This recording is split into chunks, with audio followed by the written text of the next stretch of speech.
إِذْ يُوحِي رَبُّكَ إِلَى الْمَلَائِكَةِ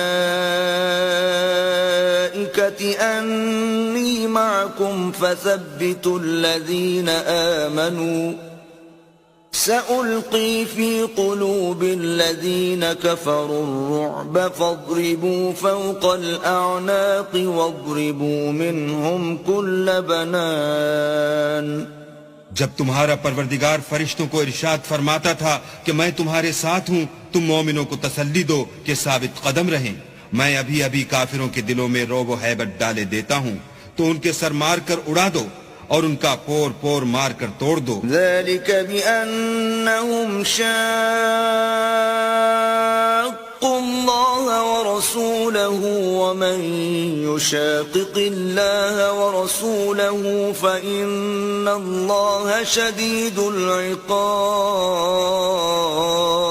یہ سزا اس لیے دی گئی کہ انہوں نے اللہ اور اس کے رسول کی مخالفت کی، اور جو شخص اللہ اور اس کے رسول کی مخالفت کرتا ہے تو اللہ بھی سخت عذاب دینے والا ہے۔